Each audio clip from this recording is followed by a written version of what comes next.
Salut și bună dimineața! Bine ați revenit înapoi pe canalul Plecați Departe sau dacă sunteți pentru prima oară, bine ați venit! Suntem în Mataram încă, am oprit să vă arăt un pic parcul ăsta și căruța Cidomo, care acum trece prin spatele meu, o căruță ca și în Ghiliair. Dacă vă amintiți de la filmele din Ghilis, acolo era folosit ca și mijloc de transport, pentru că nu sunt scutere, motociclete, mașini și așa mai departe. Apar și aici în Mataram, sunt câteva, mai de mult erau mai populare, dar acum își pierd din grații din cauza motocicletelor. În fine, au mai rămas câteva. Astăzi vom merge spre Senaru.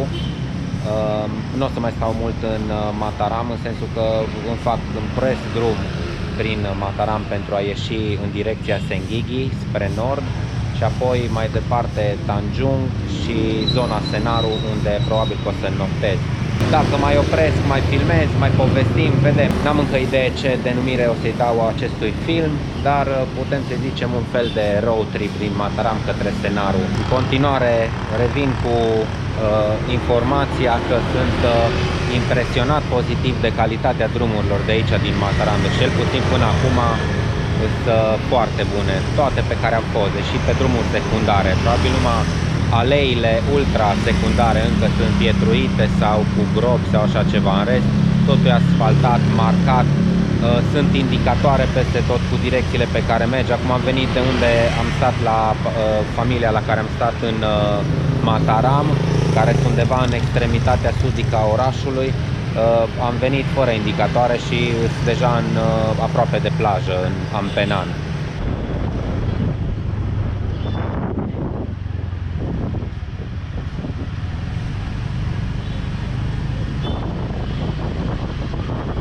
Ampenan e un fost, de fapt încă mai este port, unde găsești produse de toate felurile, de la materiale textile, la carne, pește, alimente, de tot felul. O piață, un fel de zonă de piață tradițională, dacă vrem, din Mataram.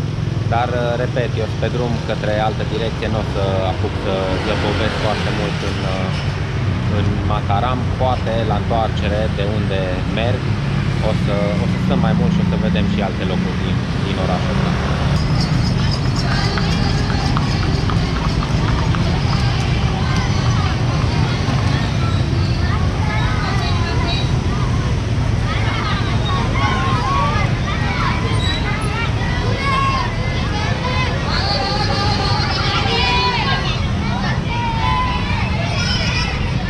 I-am deranjat pe copii de la ora de educație fizică. Se pare că m-au văzut unul și a început să strige între ei bule, bule, sau altă variantă, money, money. Vreau bani. În fine, învățați, mai copii, trebuie să lucrați pentru bani. Mergem mai departe.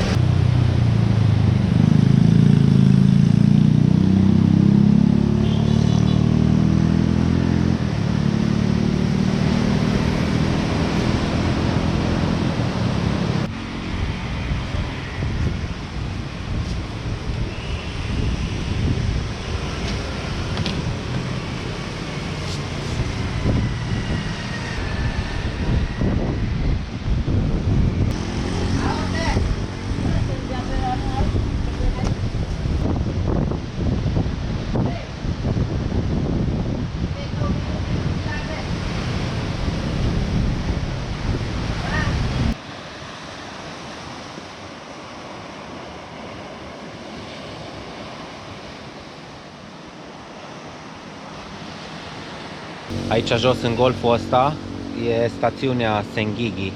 Zic stațiune că e una dintre puținele zone turistice din Lombok, la litoral. Una e Senghigi, cealaltă, principale mă refer, cealaltă e zona Kuta Lombok, în sudul insulei. În Kuta s-ar putea să zăbovim mai mult la întoarcere, dar momentan direcția noastră ne duce, sau direcția mea mă duce spre nord. Deci direcția mea și voi veniți cu mine. Aici sunt lângă următoarea plajă, dar și asta și următoarea mai sus, tot de Senghigi ține, că e o stațiune care se întinde pe câțiva kilometri, 4, 5, 6, nu știu exact, că nu i-am măsurat. dar se întinde pe o porțiune de câțiva kilometri pe litoralul vestic, mai sus de Mataram, mai la nord de Mataram. Tot în zona Senghigi suntem, un pic mai la nord. Aici, pe coasta asta vestică a insulei, sunt mai multe golfulețe mărginite de stânci, cu niște plaje cu nisip amestecat, negru, maro, galben, alb și așa mai departe. Îmi amintesc în urmă, cu 10 ani, când am fost aici, am locuit pe Lombok, am venit de câteva ori la plăjuțe din astea, dar acum s-ar putea ca majoritatea să fie închise, pentru că și asta din spatele meu e împrejmuită de un gard și există o poartă de intrare cu un cetățean care stătea sub o barugă, care probabil ar cere o taxă de parcare de 2000 de rupii sau 1000, cine știe, n-am încercat să văd. Deci da, ce mai de mult era liber, s-ar putea acum să nu fie așa de liber accesul. Și spre exemplu pe plaja asta, aici nu m-ar atrage să merg, pentru că deși nisipul e maro, nu e negru, e un pic de mizerie, dar construcțiile astea, improvizațiile astea din lemn și acoperite cu plastic, care se văd aici în spate, genul ăsta de plaje care probabil mai târziu se aglomerează foarte tare, personal nu mă atrag așa mult. Sper mai sus, mai spre nord, să găsesc mai multe plaje din astea singure. Poate chiar să opresc la o cafea, la una dintre cafea, țigară, dacă nu vor fi varunguri, să vândă cafea, o să fumez eu singur cu mine o țigară pe o plajă din asta în care o să fiu singur. Sper să găsesc astfel de plaje, dacă nu, oricum, vedem ce găsim, că n-am idee cum va fi mai sus.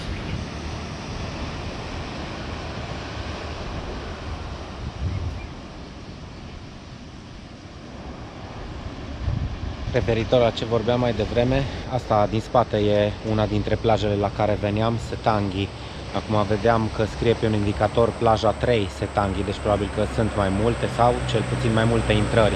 Dar privind acum de sus, nu mi se mai pare la fel de atractivă, nu numai din cauza vremii, dar și apa e murdară. Atunci când am fost, acum 10 ani, apa era limpede, cristalină, albastră, frumoasă. Am făcut niște fotografii atunci și fotografiile mi-au rămas întipărite în minte. Acum e un fel de maro, verzui, destul de urât și nisipul pare destul de murdar, cum se vede de aici de sus. Plus că au mai apărut construcții nori.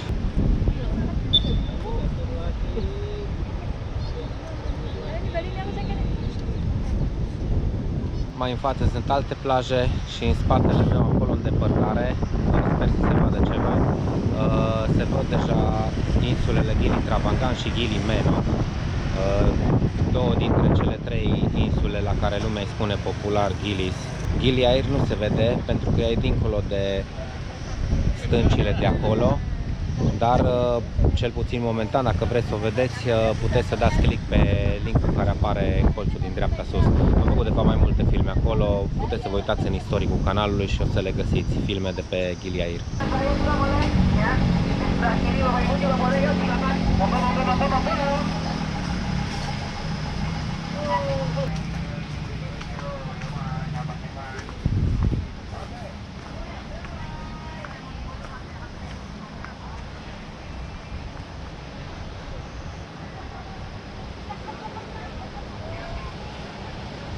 Am mai oprit încă într-un loc de un punct de belvedere, pe următorul, nu primul, al doilea deal, de unde așa se vede în spate de unde am venit și se vede în sfârșit și insula Gili Air din punctul ăsta.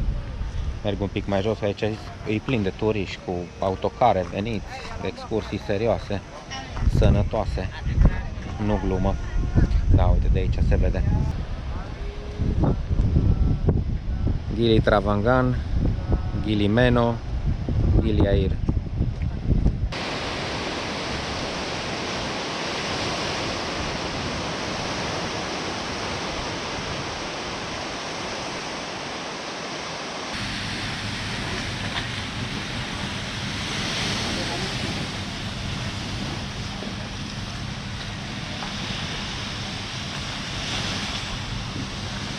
Am văzut de la drum bărcile astea parcate pe apă și am zis hai să vin să văd despre ce e vorba. Asta e plaja Checinan. N-am mai auzit de ea, nu cred că era amenajată în felul ăsta data trecută când am fost, acum 9-10 ani. Dar se pare că e un loc din care poți să iei barcă spre Gilis, altul decât portul Bangsal sau cum îi spune ăla din zona Tanjungan, portul standard. Bărcile astea toate pleacă, am văzut o grămadă pleacă spre insule și am văzut o grămadă de indicatoare la drum cu poți să iei barcă de aici spre Gilis, în fine. Și după ce am ajuns, toată lumea m-a întrebat vrei să mergem în Gilis? I-am zis că nu, vreau să beau o cafea, să fumez o țigară, mai povestim, mai filmăm, după care mergem mai departe.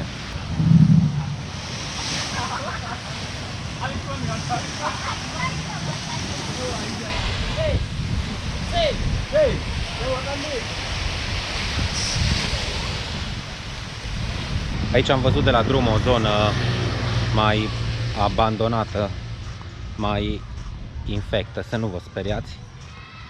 Nu mă speriu nici eu. Sunt și crapi pe jos, poate vedem mai de aproape unul.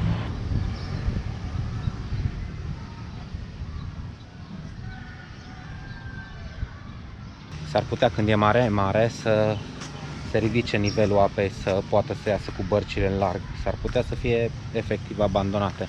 Deși m-aș îndoi că ar trebui în mod normal să se mobilizeze mână de la mână și să mute bărcile în mare. Dacă aici s-a format la un dat un golf din ăsta închis, cum pare că s-a format. Oricum destul de murdar, n-are rost să mai stau pe aici, dar am oprit să filmez pentru că trebuie să știți că sunt și locuri de genul ăsta în Indonezia, nu totul e strălucitor și frumos.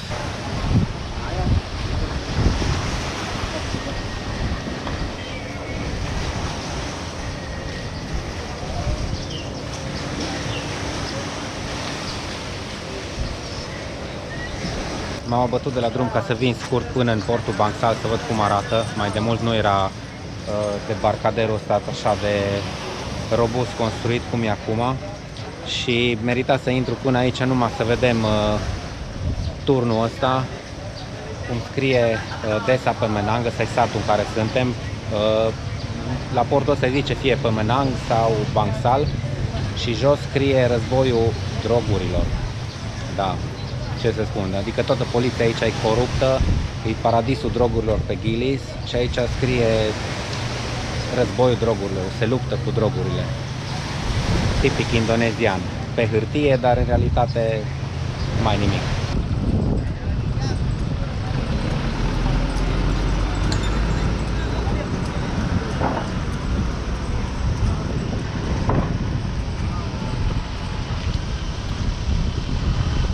Am mai făcut o scurtă pauză în Tanjung, un oraș mai la nord de Bangsal, oraș, nu știu cum să zic.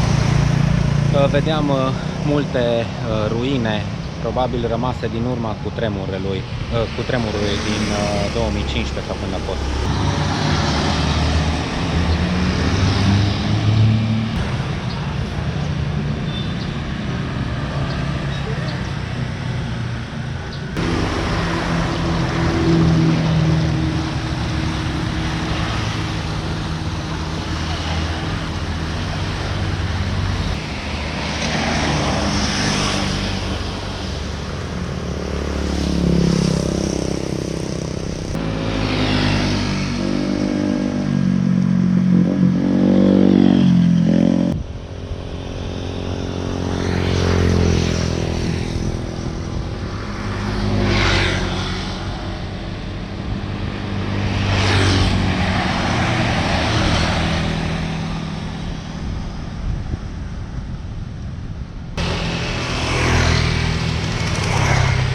Mi-e greu să nu mă opresc și se pare că drumul ăsta o să dureze mai mult decât am crezut.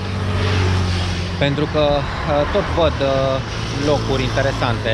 Am văzut mai multe decât ați văzut voi până acum, numai că nu m-am oprit în toate. Aici, după Tanjung, e o câmpie deschisă, o depresiune, nu știu cum să-i spun. În spate sunt munții, în spate acolo, și în partea aia e marea. O vale amplă cu câmpii plate, unde sunt plini de culturi de orez.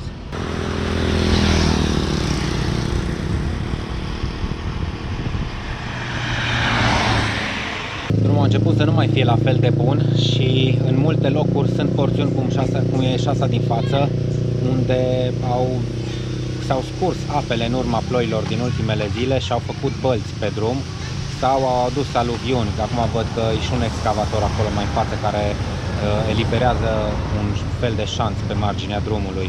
Aici în partea dreaptă, cum merg acum, pe partea dreaptă e muntele, vulcanul, vârful Rinjani. Și atunci toate apele care se scurg în direcția asta spre nord se pare că ajung până aproape de plajă, că drumul pe care merg acum însoțește plaja, însoțește litoralul nord-vestic și nordic respectiv.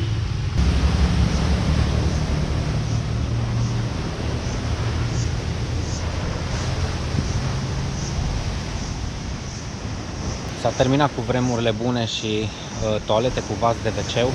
M-am oprit aici la un magazin alimentar și vă arunc și am întrebat dacă este o toaletă și m-a condus domnișoara către această toaletă, care e de fapt o găleată cu apă unde poți să faci duș, nu neapărat să mergi la baie. La baie mergi lângă, unde se poate, în natură.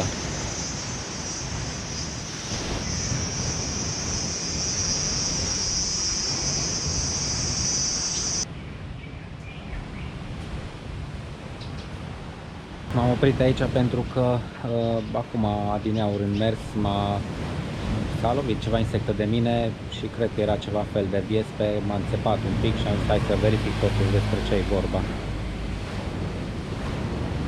Dar oricum aveam nevoie de o pauză, de aici mai am cam o oră până în Senaru.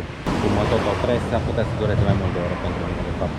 În sfârșit am găsit un loc deschis, că până acum tot era vegetație pe partea dreaptă a drumului, de unde se poate vedea ca lumea baza muntelui Rinjani.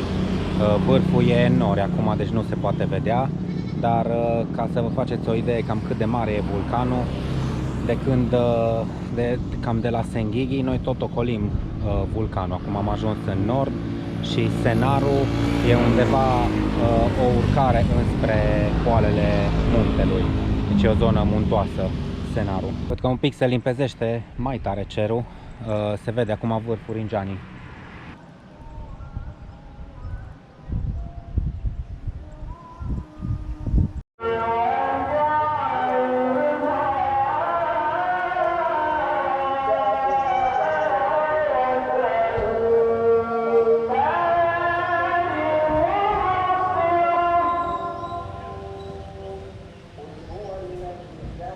Am mai oprit încă într-un loc din ăsta amenajat cu inimioară, cu scaun în care poți să faci selfie-uri, din care se vede atât valea asta cu terase de orez, cât și muntele Rinjani în spate.